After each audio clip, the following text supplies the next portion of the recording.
આપણે સવાર પડે ને ત્યારથી હાથમાં ફોન હોય છે. આપણે એવું ઈચ્છીએ છીએ કે આપણું બાળક ફોન ના લે, પરંતુ બાળક ઉપરથી તો કંઈ ફોન વિશે શીખીને નથી આવતું.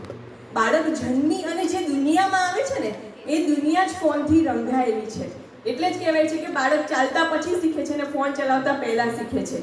આજે માતા પિતા ચલો કદાચ એમનો શેડ્યુલ બિઝી છે, બધા જોબ કરતા હોય છે, માટે પોતાના સંતાનો જલ્દી જમી લે, જલ્દી સૂઈ જાય, એટલા માટે તેમના હાથમાં નાની નાની ઉંમરથી ફોન આપી દે છે.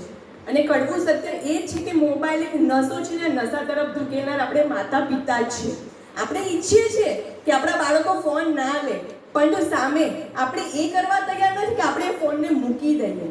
આપણા બાળકો આપણી આસપાસ હોય ને તો આપણે ફોનમાં જ જોતા હોય છે. યુટ્યુબ, વોટ્સઅપ છે, ફેસબુક છે, આ સોશિયલ મીડિયાના રંગે આપણે રંગાઈ ગયા છે. આપણા બાળકો શું કરે છે ને ઇવન આપણી બાજુમાં બેસીને એ તરફ પણ આપણું ધ્યાન નથી હોતું. 90sનું જનરેશન કહેવાય ને કે ટાયર ટ્યુબમાં મોટું થતું. તો આપણે જે કહેવાય ને આઉટડોર ગેમ્સ, કબડ્ડી હતી, ખોખો હતી, સતોડિયું, આ બધું જે માસૂમ બાળપણ છે ને એ આપણે વિતાવ્યું છે. પરંતુ આજનું બાળપણ મોબાઈલમાં ગેમ રમે છે અને કહેવાય ને કે યુટ્યુબમાં મોટું થાય છે. આનું કારણ એ છે કે માતા પિતા ધ્યાન નથી આપતા કે મારું બાળક એ ફોનમાં શું કરે છે. પોતાની વાત ન માને ને એટલે એવું થાય કે ચાલો ફોન આપી દઉં તો શાંતિથી એક જગ્યાએ બેસી તો જાય. આ જ માતા પિતાની સૌથી મોટી ભૂલ છે. જો તમે ઈચ્છતા હો ને કે તમારું બાળક તમારી વાત માને તો એના માટે જરૂરી છે કે તમારે પણ જ્યારે તમારી આજુબાજુ તમારું બાળક હોય ને ત્યારે ફોન ના લો અને તેમની સાથે ક્વોલિટી ટાઈમ સ્પેન્ડ તો કરી જુઓ. તો બાળકને પણ એવું થશે કે મારા માતા પિતા મારી સાથે ટાઈમ સ્પેન્ડ કરે છે. આજે બાળક ફોન લે છે એનું કારણ એ જ છે કે એમને જે ટાઈમ તમારી પાસે જોઈએ છે ને એ તમે એને પૂરો નથી પાડતા.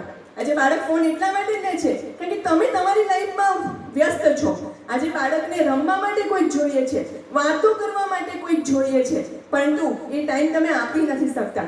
જ્યારે બાળક એકદમ નાનું હોય ને, સ્કૂલથી આવશે ને એટલે એ શોધશે કે મમ્મીને હું બધું કહું કે મારી સ્કૂલમાં શું થયું છે, મારા ફ્રેન્ડ સાથે મેં શું વાતો કરી. પણ એ ટાઈમે બેટા ઉપર હું જરાક આ કામ કરી લઉં, પેલું કામ કરી લઉં. એટલે બાળકના મનમાં નાનપણથી જે ગ્રંથિ બંધાઈ જાય છે કે મારા મમ્મી, મારા પપ્પા બધા બિઝી જ છે અને હું મારી વાતો કોની સાથે કરું. એટલે એ નાનપણથી જ ફેસબુક, ઇન્સ્ટાગ્રામમાં યુઝ કરીને નવા નવા ફ્રેન્ડ શોધે છે અને ગેરમાર્ગે દોરાય છે. કારણ કે કહેવાય ને કે તમારી લાગણીને વ્યક્ત કરવા માટે સામે સાંભળનાર પણ જોઈએ. અને જો સાંભળનાર ન મળે ને તો બાળક બહાર એ શોધે છે, પ્રેમ શોધવાની કોશિશ બહાર કરે છે. આજે જોઈએ છે કે નાની નાની ઉંમરે બાળકો ફેસબુક પર ને ઇન્સ્ટા પર હોય છે અને નાની નાની ઉંમરે આજે કહેવાય ને પ્રેમ સંબંધમાં બંધાય છે. એનું કારણ શું છે? જે પ્રેમની ઝંખના ઘરમાં કરે છે ને એ પ્રેમ એમને મળતો નથી. આજે માતા પિતા ભૂલી જાય છે કે મારા બાળકોને અમારા પ્રેમની જરૂર છે અને નાની ઉંમરે પોતાના બાળકોને સ્માર્ટફોન આપી દે છે એમનું સ્ટેટસ ઊંચું બતાવવા માટે કે અમારા બાળકોને અમે તો સ્માર્ટફોન આપ્યા છે ગિફ્ટમાં. આ કંઈ ગર્વ લેવાની વાત નથી.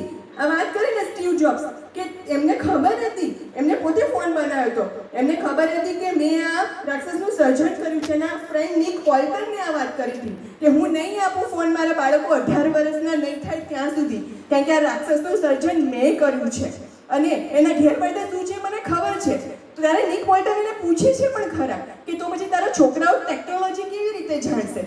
ત્યારે સ્ટીવ જોબ્સ કહે છે કે મારા ઘરમાં મેં આખી લાઇબ્રેરી બનાવી છે.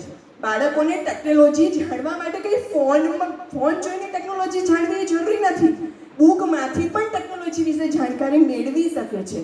આ છે નિક પોલ્ટરના શબ્દ જે સ્ટીવ જોબ્સના જીવન ચરિત્ર ઉપર સ્ટીવ જોબ્સના જીવન ચરિત્ર ઉપર નિક પોલ્ટને લખ્યું છે. આખું પુસ્તક છે જેનું નામ જ છે સ્ટીવ જોબ્સ. એમાં આ શબ્દ આવવા ને આવા બેઠા શબ્દ લખેલા છે. તો હું દરેક માતા પિતાને એટલું જ કહીશ કે જો આપણે ઈચ્છીએ કે આપણું બાળક ફોન ના લે તો તેની સાથે ક્વોલિટી ટાઈમ સ્પેન્ડ કરો તો તમારું બાળક ક્યારે પણ ગેરમાર્ગે નહીં દોરે. જય શ્રી કૃષ્ણ.